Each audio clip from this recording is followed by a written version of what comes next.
Wholeness means to me being in a state of joy. Wholeness means feeling complete, owning my authentic gifts. Wholeness is really connected. Everything is connected to everything. Wholeness is where we have access to all parts of ourselves.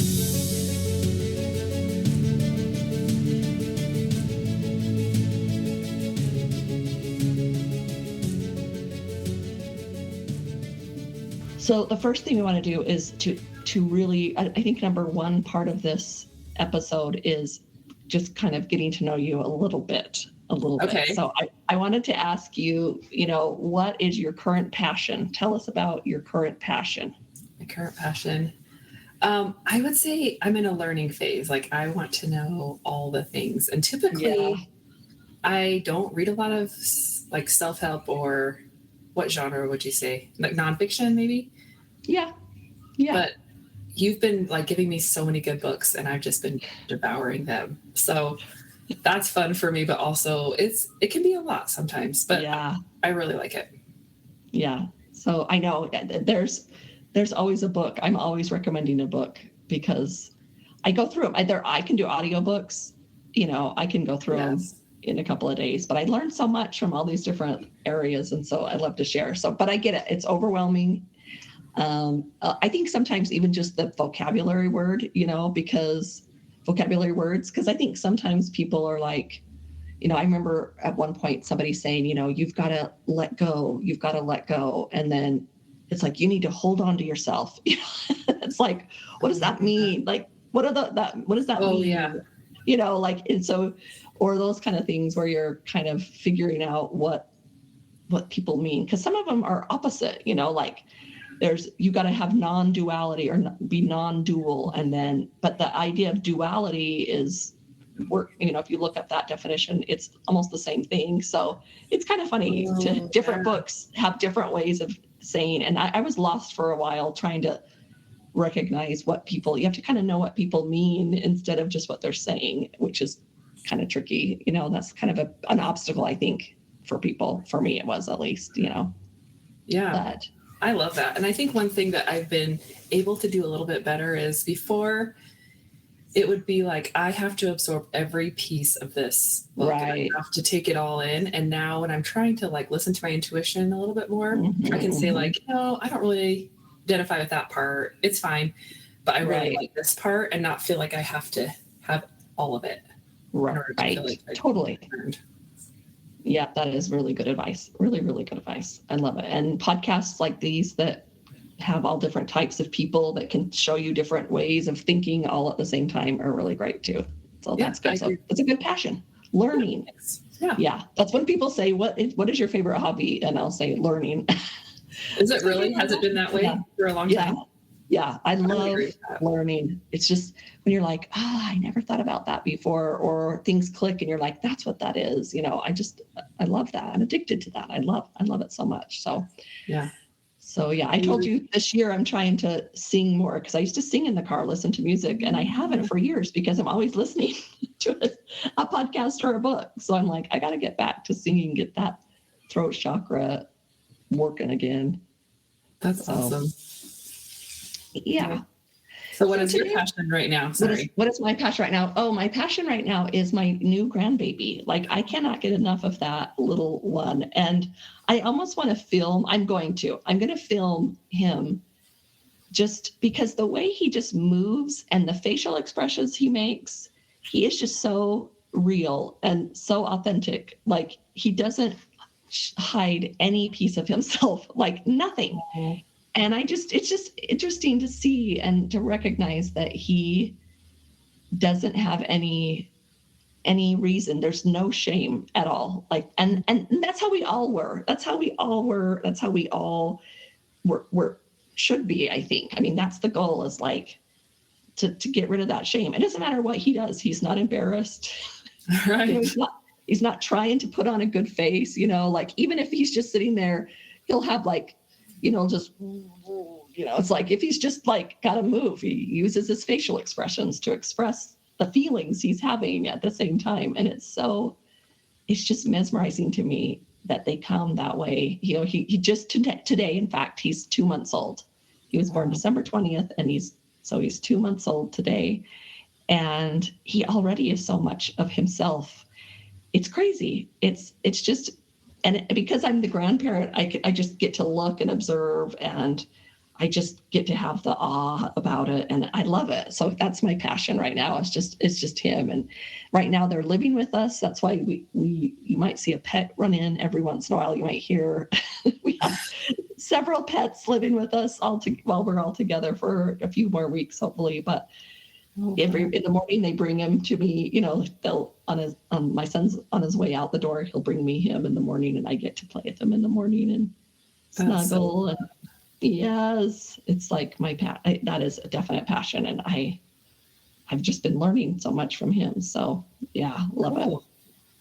Well, today we wanted to talk about a couple of things. One was we wanted to talk about how we're going to start using some monthly topics for our podcast and the platform. So if you follow us on social media, then you get the full effect about these topics. And we kind of just went through every month. We're focusing on a body, mind, spirit, soul, emotional, mental, spiritual, and physical bodies, and then kind of a theme off of that. So we're in February now, and we are focusing on opening the heart, which is the emotional body, opening the heart. So we recorded that podcast before, and a lot of our social media is geared towards kind of, looking at that and maybe daring to do that a little bit this month in February. Next month, we've got the mental body, which we're going to focus on manifesting and just kind of talking about manifesting. And then in April, we're going to do the spiritual body, and we're going to talk about awakening and what that means. And we'll have guests on the podcast that we talk about that with, and it'll just be kind of good to have some focus, I guess you could say. Chalene's part of the Wholeness Network now, and she just has all these great ideas. So I'm thrilled to be able to, make those come to pass, some of her great ideas. So that's what we're going to do. That's our focus. Anything you want to say about that, Chalene? I think it could be something that if it's something that you are wanting help with, that you have a month to gain some more information on. Mm-hmm. And if it's not, then you can just wait for the next month, I guess. Right. I mean, sometimes the first thing kind of just plants a seed, it's like the first time things come in, sometimes they just plant a seed, and then when it comes around again, you kind of think, oh yeah, I remember that. We all do things in our own different capacities. So it's just allowing those, here, my puppy dog, hearing those, little moments. In fact, we'll talk about that a little bit. I was looking at some notes today about that those little voices, allowing those little voices, those little whispers to pay attention, to help us pay attention to the bigger things in our lives, So, yeah. So today we want to focus on, we called this episode Wholeness Out Loud, because we just kind of wanted to start again with the idea of wholeness. And, all of those themes that we bring up every month are really about, creating wholeness within ourselves and what that means. And so I wanted to start with a quote by Carl Jung, and I want to talk about him in a minute, but this is an amazing quote. Wholeness is not achieved by cutting off a portion of one's being, but by integration of the contraries. So Carl Jung, which is spelled Jung, but it's Jung, I guess is what it's pronounced. He was a fellow of Sigmund Freud, but he kind of broke off because he started to have this theory that he proposed that beyond an individual's personal unconsciousness, so the things we're unaware of, which are maybe our repressed memories, our experiences, anything that's unique to us, he said that there was a deeper layer of the unconscious that we are shared by all human beings. And it's kind of complicated to think about, but he says that there's these universal symbols and patterns and ideas that are innate to the human psyche, and they are inherited, not learned.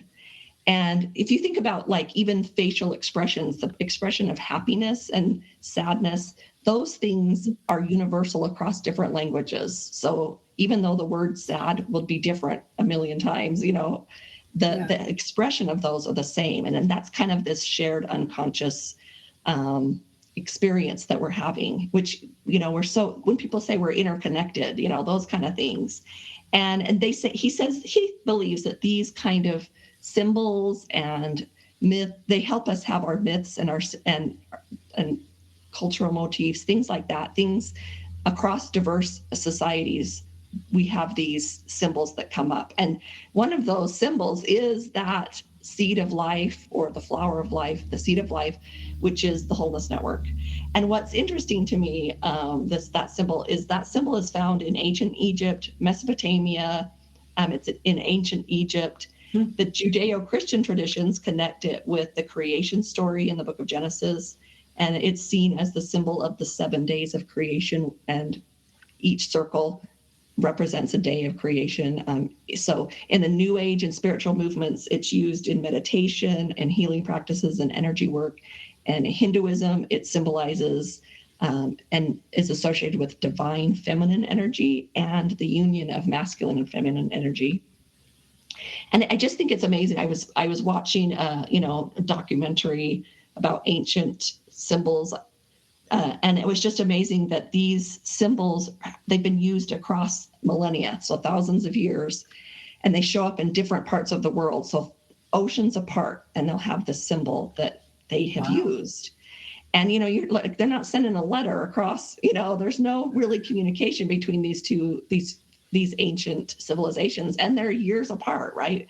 But this symbol, the seed of life, shows up and holds significance in these various cultures and spiritual traditions. And it most often represents themes of creation and interconnectedness and the underlying unity of existence. And this is the very idea that Jung had about this unconscious, collective unconsciousness, that he was talking about.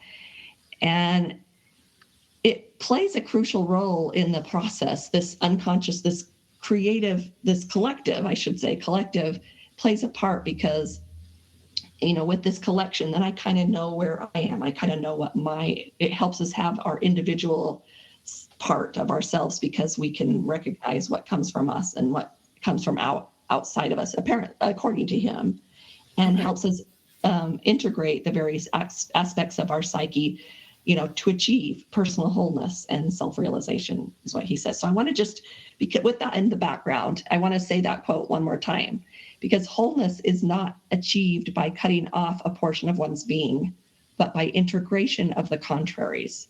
So it's really about the opposites, the parts that feel like they don't belong. It's really about integrating them into ourselves as an individual, and then that happens as a whole, as all of us together. But wholeness really is about accepting all the parts of who we are, and allowing them to be, allowing them to grow.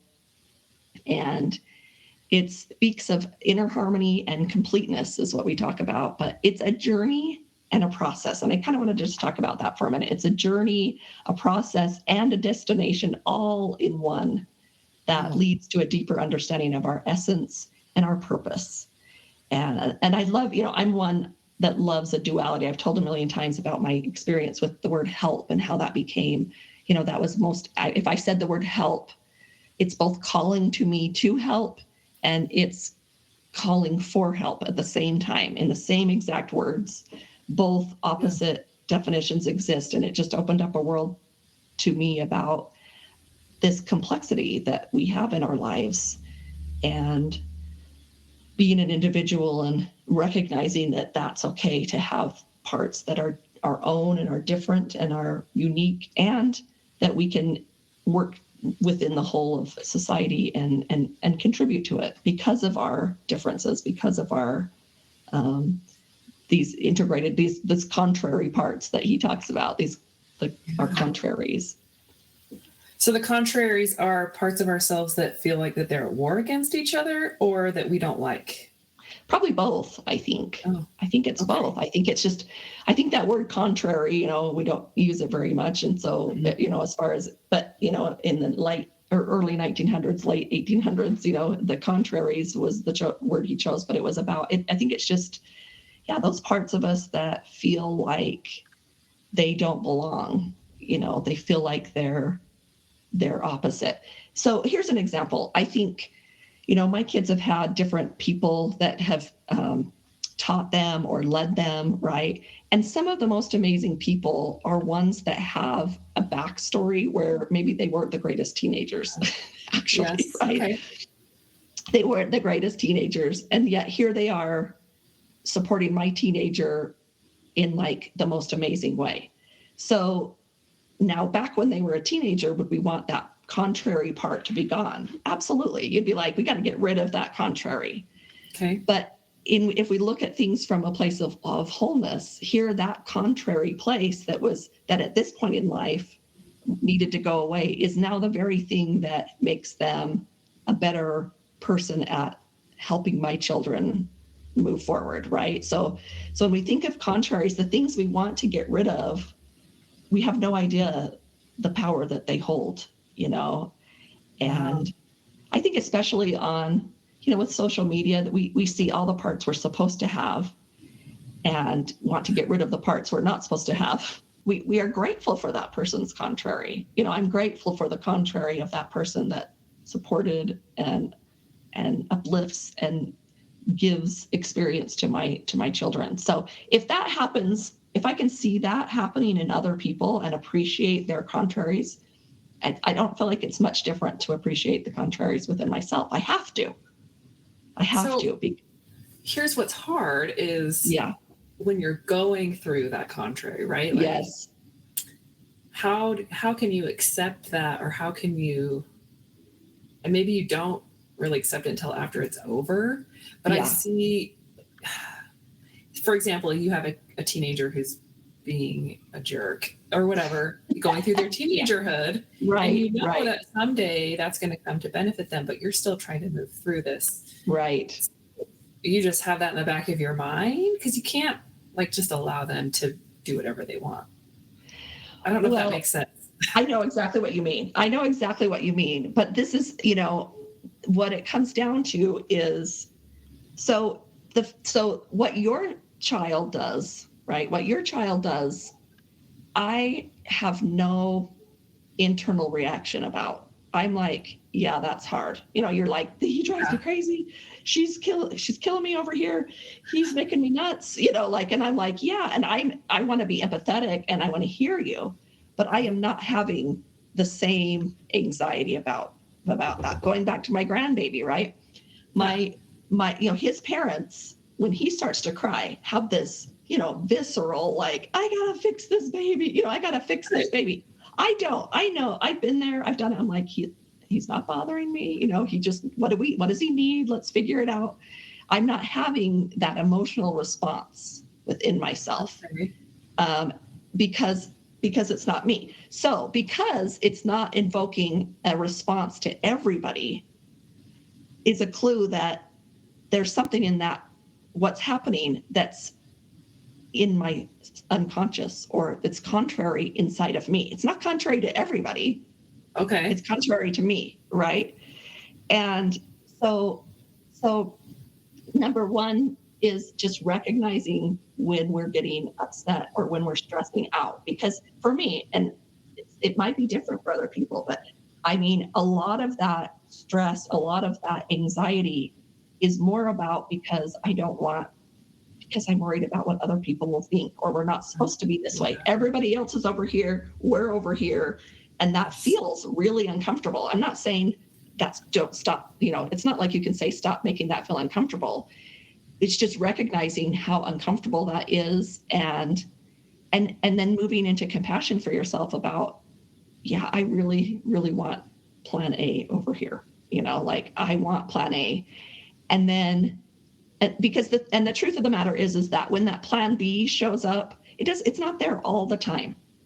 But when we're feeling that contrast or the contrary between what we plan A and plan B, it's miserable.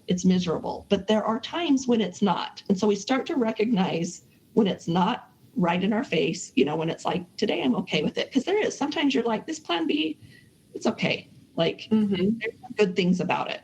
And really pay attention to those times when it's not bothering us. And then when it is bothering us, recognize, okay, this time it's coming up for me. And when it's coming up for me, then, then there's things I look at about myself. Am I tired? Am I hungry? Am I overwhelmed? What do I need? What do I need at this moment? And really answering that question helps me. It's not going to make the problem go away, but it's going to help me get into that place where I'm more like, okay, plan B is where we're at, and I'm better at it. But also, when we're triggered, sometimes when we're triggered with our plan B, we're panic mode, we're it's like stressful.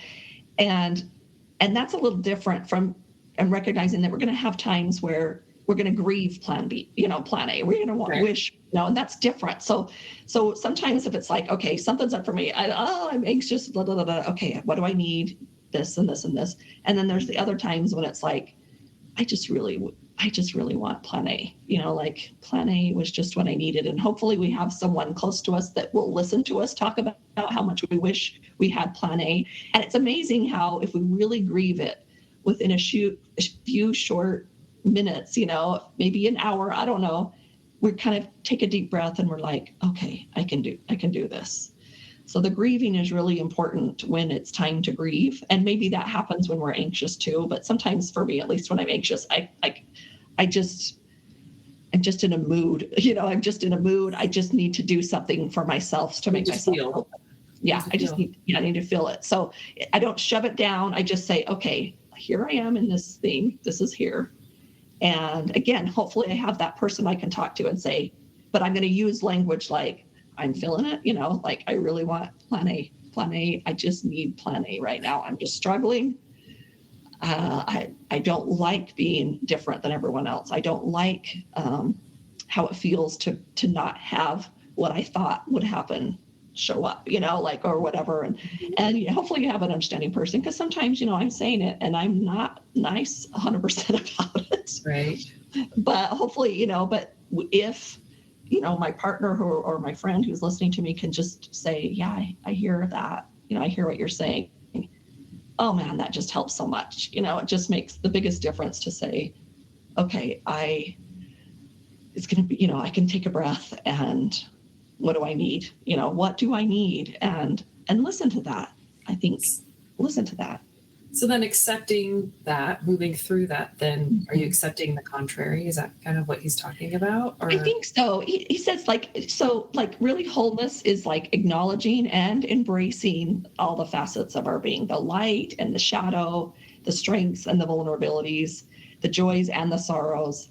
It's a recognition that we are not defined by these isolated parts, but we're actually like this intricate tapestry of our experiences, emotions, and aspirations, which I want to talk about for a little bit. But so that's the thing is if you, I think it takes 2 or 3 times, honestly, for you to recognize when you're in the space of I don't like this, I don't like this, I don't like this. And recognizing oh, here we are, we're in this part, which we have to be. We wouldn't have the happiness part. We wouldn't have this is okay, I can do this, if we didn't have these moments to show us what we can't do or what we don't want to do. Because we live in contrast, right? We live in contrast. We don't have, our brain doesn't come up with new information. It just contrasts it. So we have to have a point here in order to understand what the next point is, right? So the more that we recognize and integrate those parts and say this part, oh, here's my struggle, and allow it to be, because it's so amazing how quickly we shut it down. Like I said, watching my grandbaby, just him moving, he uses these crazy faces to help, to move he can hardly move his sit up, right? But it's if he, his face shows every little thing he sees. And I look at the rest of us and I'm like, wow, we are having those feelings just like him. And we're not making any facial expression. We're just Right. But the expression of them is how they move, So in fact, one of the hints my husband will share is, when you're not feeling good, actually move your facial expressions to express it. So really exaggerate within your facial expressions the feeling that you're having, and maybe even give it a sound, like a grunt or a cry or growl if you have to, but give it a sound, and it really does express out, right? And then that's allowing it to be. You're allowing it to exist. Where we spend so much time just making it go away. Well, And I do that too. You're like, taught us that we had to be like perfect and statue. Like, right. Where did is that one of our understood consciousness? Because we all kind of have that of like, I don't want to be, and maybe it's the whole different thing. I don't know, but yeah. Well, I think understood. I think in our society we have, the different generations, and there's a generation that was quiet. They came back from war and they are quiet. And I don't know if it was the same before then. Like, it was a big impact in our environment, in our society and environment after the world wars. Fascinating. When the people came back and we did not talk about it. That was I don't know if that was always the case.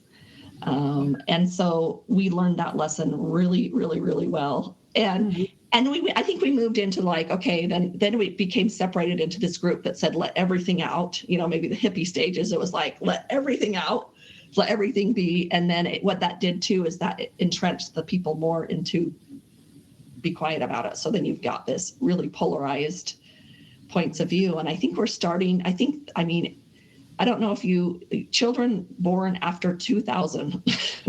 I'm telling you, they are so bold and open. Like my daughter will talk about her period to boys, and it's no big deal. Yep. I would have withered up and died because we just didn't do that. But it's for her. It's not embarrassing. No. It's just part of who she is. Like, I am so impressed. I know. It's amazing. I know. I think it's for the better, and people struggle. Like, they complain about this younger generation, and they do things differently, but it's like, hey, if I lose that, then I lose this. And I really think we need this over here. I really think we need a societal norm that lets people be individuals. Right. Think about this. When I was a kid, we had in the 80s, right? The 80s, you could not wear a pair of pants with any kind of, like, it had to be tight at the bottom. Like, we didn't have. Oh, the pegging. Did you peg? Yeah. You could not have any width at the bottom of your pants, like none. And I have a vivid memory of being in the mall and being like those weirdos that wore bell bottoms, like insane, right? Even insane. Just like a little bit open. It's like, ew. With my parents, I'd be like, what are you doing? And we had zippers at the bottom of the jeans to make sure they were tight around the ankle, like tight. And now like, you can walk into a store and find every shade of width, That's true. And then after, but I remember in the 90s, we had the bootleg, that the bootleg was the new thing. So then you couldn't have a tight pant. You had to have an open leg. You had to have some kind of a shape at the bottom, the opposite. And now we're, since 2000, it's kind of stayed consistent where you can have a bell bottom, you can have a tight one, and it's just a thing. Just simple like that. Simple little changes like that we used to have. Think about, I'm trying to tell my kids the other day, we used to have to pay. When me and my husband first met, we would have to pay to talk to each other because he was long distance. Oh, yeah. And so you would sneak, you'd like worried about what the bill, how much the bill was going to be when it came, Now the kids, that's just nothing. Like, things have just opened up. Remember we used to have to pay for texts, right? You'd have like 100 texts a month, and that was like huge. Now it's just the way it is. And I feel like the trend is moving it and changing and opening up and unfolding. And but to some people, a lot of people, that's a part B plan, to be open and to be expansive and to allow things to grow and change. So there's a lot of uncomfort right now.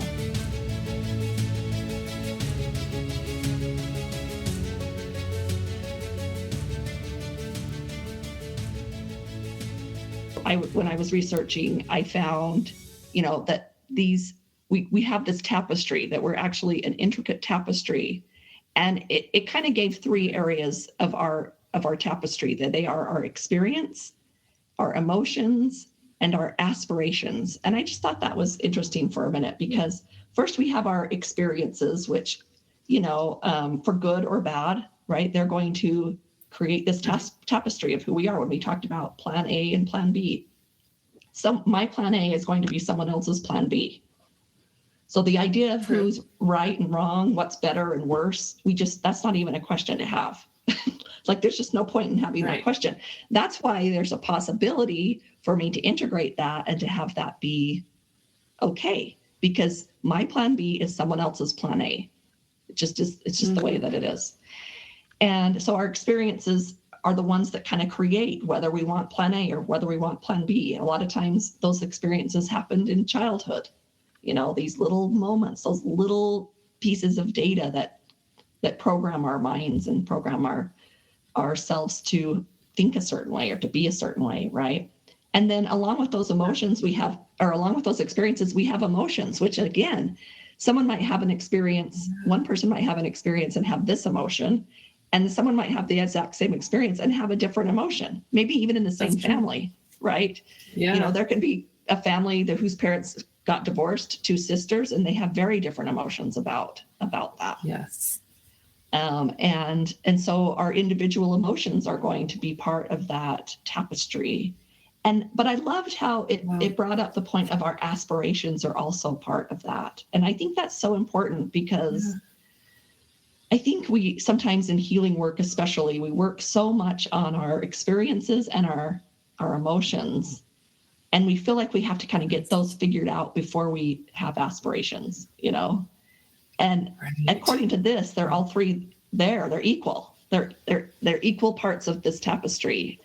And I don't know why we do that. We don't give ourselves permission to have aspirations like we should. Yeah, I think we don't give ourselves time to think. I listened to a thing about Mr. Rogers, and he was talking to somebody, and someone was asking him, like, what are you afraid of or something? And he was talking about, I'm afraid that people now aren't going to have time to think. And the quiet that we need, because our world is so noisy. Yes. And he was talking about friends that he had that allow him time to think, and how precious that was to him. And I think that was where our aspirations sometimes come from. If we're just doing, like, for example, I could clean my house all day long and still feel like I'm starting at zero every time. 100%. Yes.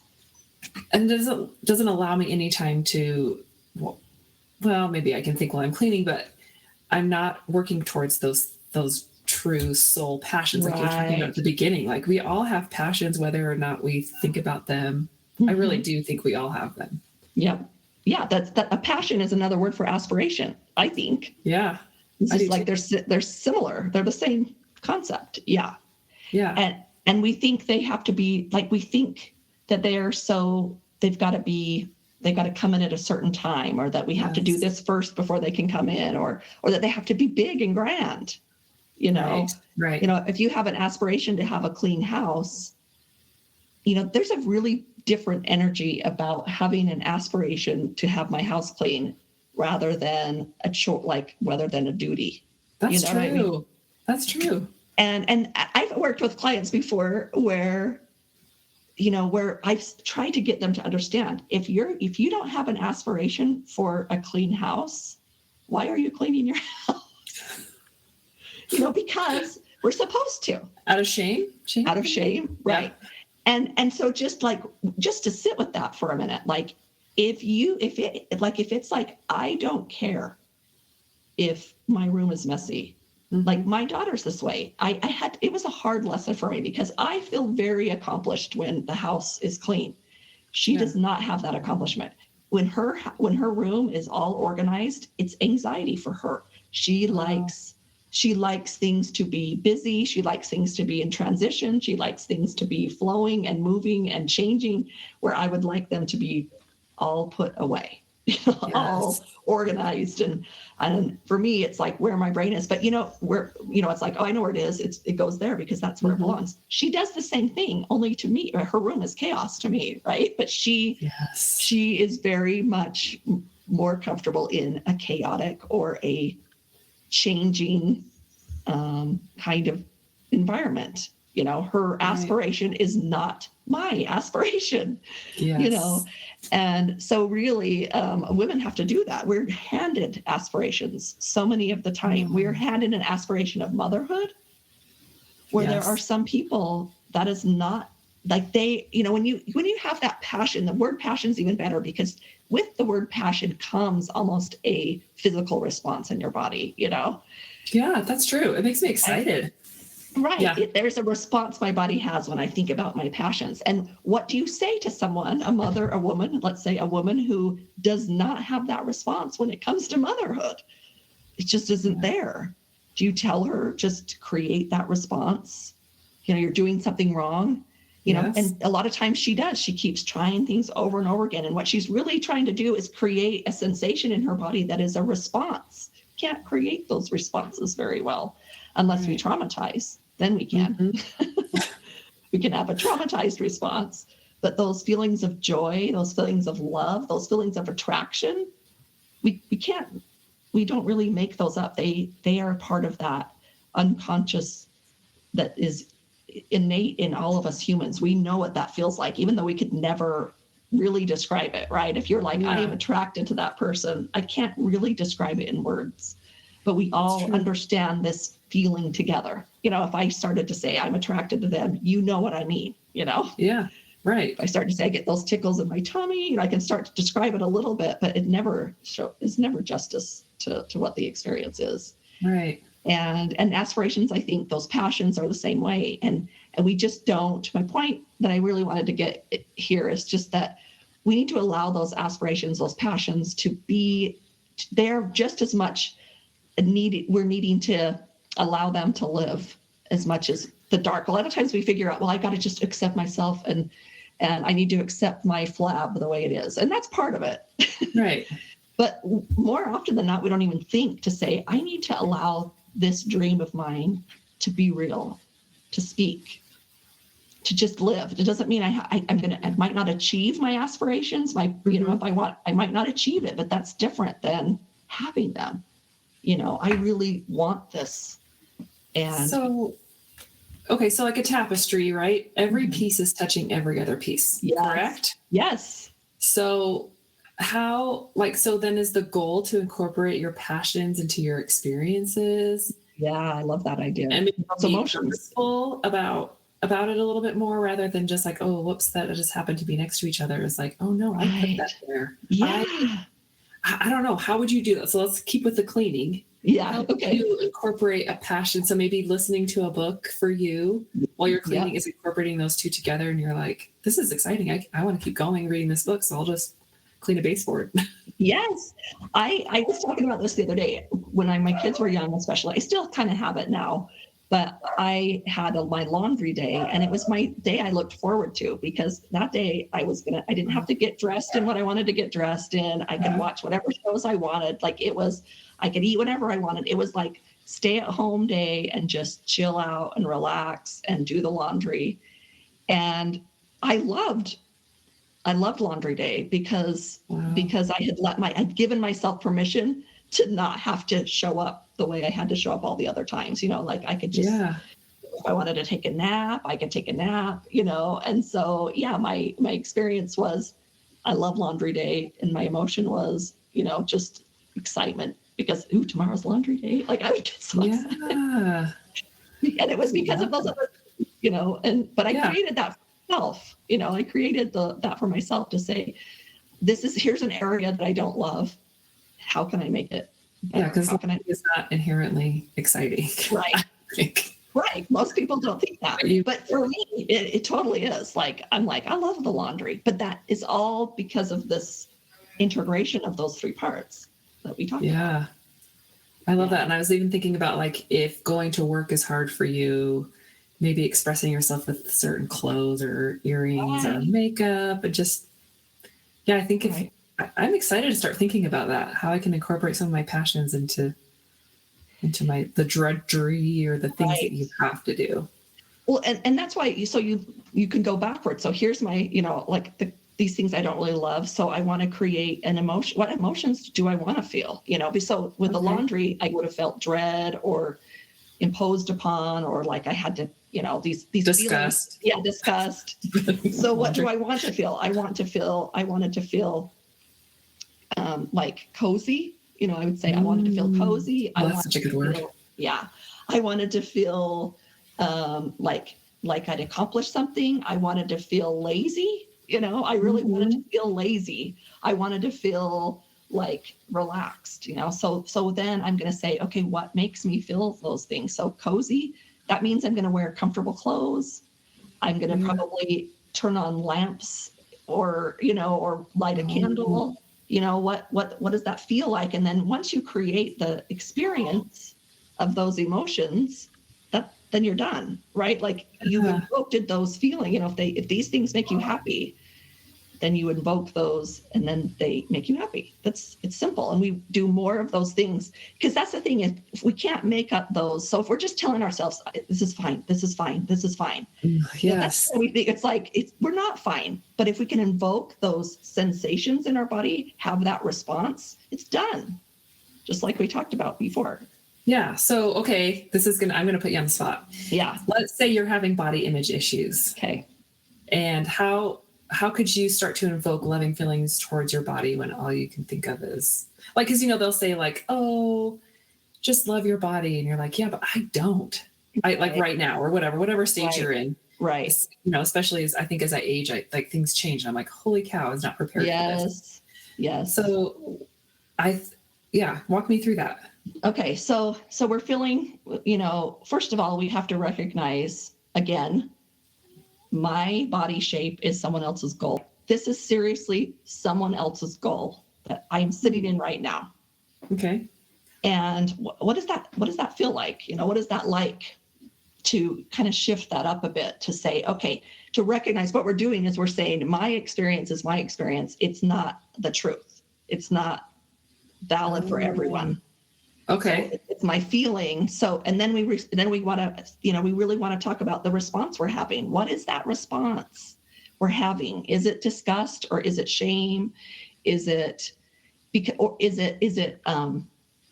I don't know what's the word for it, but it's like, sometimes we think, oh, I've allowed, it's a false belief. This is the standard that something has to live at. and I've created perfectionism. Like I'm not showing it perfect. I think.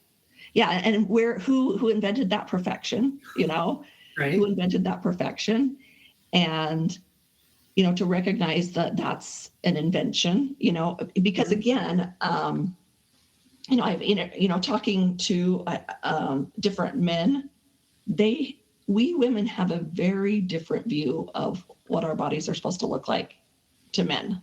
Yes. And, for instance, I'm sure your husband has been, doesn't care when your makeup's off, like a lot of us, right. we won't go out the house without makeup on, but like our husband will be like, you don't need to wear any makeup, and I think we need to allow some of that in to, especially to females, I'm sure there's a lot of males that have body image issues for sure. And they can do the same thing. But we women, our body issues are more about because we've determined that our tapestry has to look this certain way when it's just not. And so when we can kind of open up some space there. So if we say, hey, my goal weight is, and vice versa. I've known women, I've done weight loss things. I've known women who they struggle. I knew this one woman, she struggled because she's so skinny. Like she hates how skinny she is. She hates it. And I'm just looking at her like, are you nuts? I can't process that. Yeah, it can't even, you don't even process that. But to her, all of her experiences, all of her emotions, all of her aspirations told a different story, right? Told a different story. And so when we kind of, for me at least, if I can kind of recognize, it just leaves some space there where it's like, this is not truth. This is not big T truth. This is my programming. Then I can kind of say, okay, then I can kind of, and it's good. Like this, I would seriously do this. I did this with little kids. Draw a picture of that feeling, like that experience, like that feeling of when you're, it's like, here is my this part of me that I don't like, showing up again, like telling me I'm not good enough, telling me I'm not skinny enough, telling me I shouldn't look the way I am. Like, oh, that's just Bob. Bob's back. There's Bob. Bob, go away. I don't like you. And you're just kind of like making some separation between who you are, and what's you're thinking. Okay. Those are different things. Those are very different things. Things that we think and who we are very different, but we integrate. We think those are the same a lot. Right. A lot. Okay. There's some space in there, but and then we recognize. You can almost go into two, like, so when it comes into losing weight, I can't, or I won't, I would say, give up. I'm not going to not eat certain foods that just doesn't work for me. Like, so for me, it's like, okay, there's eat these foods or there's be really skinny. And it's like, I'm going to find a balance between those two. Because food can be a passion. Food is enjoyable. Yes. Right. It is solely, in this day and age, I tell people, I'm like, if you're not slapping the table, like, oh, this is so good.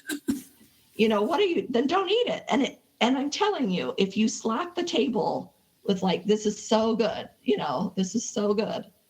Then you're fulfilled. You're actually fulfilling.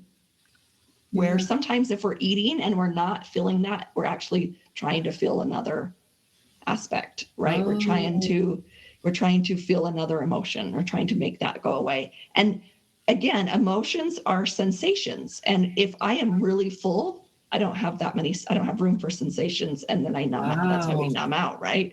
Yeah. So that's one of the great ways to numb out is to get really full, right? So I wouldn't say don't get full. I would say eat what just feeds your passion. Eat the things you're passionate about.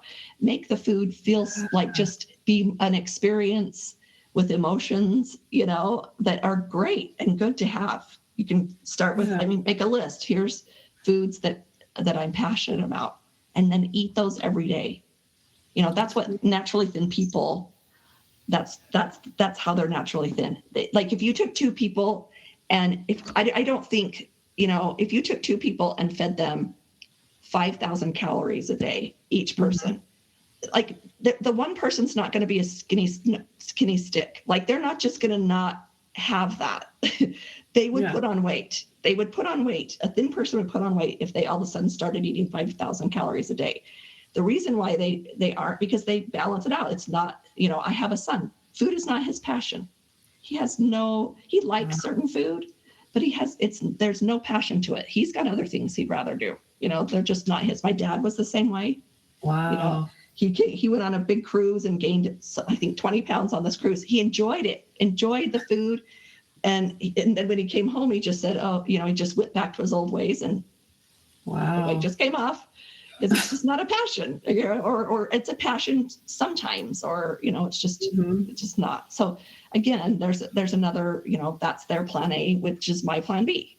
I wish I was like that, but I'm not. And so I want to find, so to me, I'm always, rather than taking away, which is why I like the word wholeness, because that brings things together. It doesn't separate them apart. So I would rather bring in things. I'd rather bring in joy. I'd rather bring in excitement and passion and feeling, kitty. I'd rather bring those in rather than say, okay, I'm not going to eat this food. I'm not going to do this. What am I going to do? What can I do? Maybe my body shape isn't, so like I'm going to learn how to dress so that I can look in the mirror and say, oh, that looks good. And then dare to walk like you feel like you look good, right? Dare to show up in the world out loud with that feeling of like, I look good today. Yes. Because that will come as a response to, it's like, oh, I like this outfit, and that's allowed. That's okay. Confidence is a great feeling to have. It is. And there's ways to invoke that with, by dress or by whatever, as far as our bodies go, right? And I love that picture because that shows me the contraries, right? You have a body shape that might not be what you idealize or whatever, but you're dressing in a way that is, you're not hiding it necessarily, but you're allowing the beautiful parts of it to be. Yeah. You're complimenting the parts. Yeah. Because there are parts of you that other people would kill for. Right. You know, they'd be like, oh, you got those eyes, or you've got I mean, here's an example. I remember I was dating with my husband, and he's like, do you know what I think is really like hot about you? I think he says, you got big hips. Serious? And I was like, gulp, you know, but he was completely sincere. And in that moment, I mean, it was just like, because I was like, oh my gosh, like, whoever I would have never, you know, I would never say like, look at my white hips. And you know, he's like to him, like, he's like, and to this day, it's like, what's your favorite part? I like the hips. Like, wow, isn't that amazing? Yes. I'll be like, can you explain to me more about that? He's like, what do you mean? Like, to him, it's so real. You know, it's like the attraction thing. You can't put words to it. Yeah, but words to it. So, but for me, I thought, okay, I need to kind of just chillax about my opinions do not match other people's opinions. So I shouldn't listen to those. Maybe sometimes I shouldn't always think that my opinions are correct, because that was mind blowing. I would have never thought that. I would have never thought your wide hips. You know, you're like, I have wide hips, you know, like, I mean, it was just, I know, but then it was like, no, you know, like, don't go off into the weeds about it. Like, he was sincere. He was like, I love that about you. Wow. Like, the little skinny, straight up and down, no hip woman is not attracted to him. He likes shapes. He wants a shape. I'm like, well, that's convenient. Okay. It works out then. You know, that works out. Oh, I love that. I love that. Hilarious. You know, the other thing I was researching and came up with is like, you know, wholeness is not about perfection. That's the thing. You know, it's not about perfection. It's about authenticity. Could you say that wholeness does not equal perfection? Right. I think so. I do too. I think, you know, I think wholeness is the perfection we will achieve. You know, that is ultimate perfection, is the wholeness, which is not what we would say is no flaws, right? Yes. Unflawed. And it's about authenticity, is, you know, and authenticity is so different between different people. And again, we don't know it until we feel it authentically in ourselves. This is true for me, you know, and then we build upon that. It takes some experimenting, I think, to find that authenticity, because I think we are so, like, the star belly sneeches came to my mind. Like, when we get into childhood, like you said, the baby is like totally themselves, and you get to childhood and you start to notice that things are different. You don't want to be that. So you start to be like everybody else. And I think you start to, and maybe like you said, the kids nowadays are really a lot less like that. But I know for me, like, experimenting with different things, like in high school, that's when people separate into like the goths and preppy and all of that. Like, they're experimenting with their authenticity, finding out, like, is this who I want to be? Right. And maybe it is, and maybe it isn't, but you can mark it off the list and go find something else.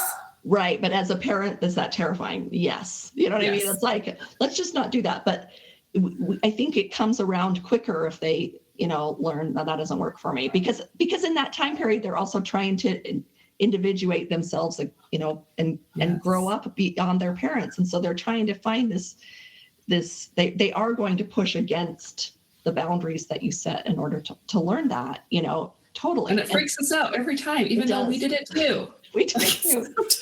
We did it too. It's so true. It's so true. But authenticity, it's, you know, it is messy.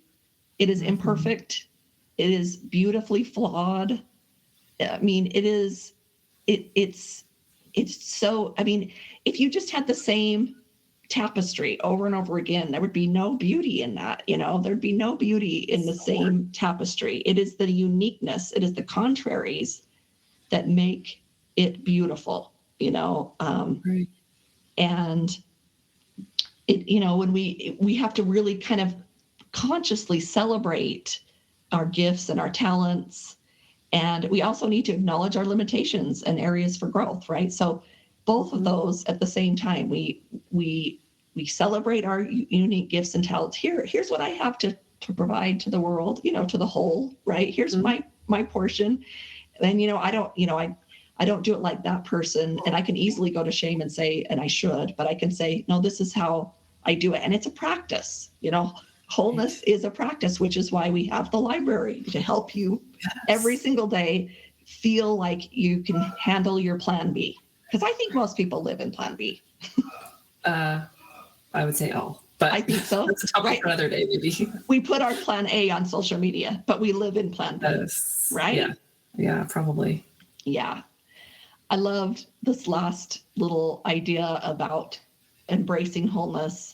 It said, embracing wholeness is a profound act of self-love and self-acceptance. It's about embracing our inherent worthiness and reclaiming our power to create a life that is aligned with our deepest desires and values. And just to kind of separate that out, I just think one of the words that comes to me is the word reclaim. And we all have lost some of our power along the way. We all have lost some of our power along the way. And so reclaiming that power back through discovering, so in order to have that life that we're looking for, that it said in that quote, aligned with our deepest desires and values, we have to know our deepest desires and our deepest values. We have to know those first. Right. So that we can go back and reclaim those areas where we lost that power, where we can reclaim that power back. And when we reclaim that power back, and when we know our deepest desires and our deepest values, then that's when those sensations come in, those reactions come that just push us along the way. Like they take over and we just flow, right? We just get into the flow of those sensations, and we don't have to invoke them anymore. They don't come up in our brain. They're not here. They don't come here. They come in our bodies. They come because they're a reaction to an experience. And so when we know, and they come from that desire, that value, it's like, this is not in my values, or with one of my values is connection. It's like, if I look through the list of values, which we have a list of values in the library under downloads.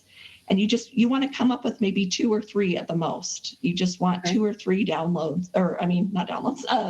values, because then it coordinates you in your so people would say like, oh, my family's my value, but mine's a little different. Mine's connected. Mine's connection. Yeah.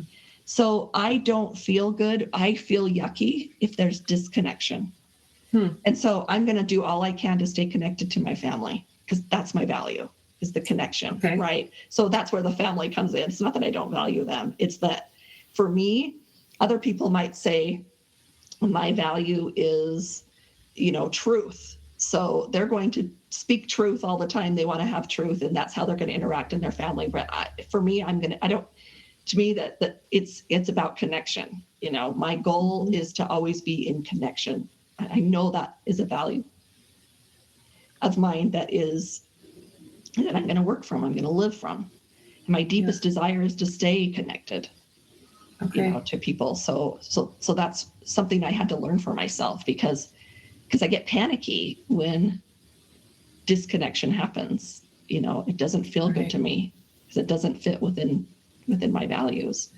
And to know those, to recognize those, and to feel those enough where you feel that reaction, that sensation inside that says, that's my value, that's my,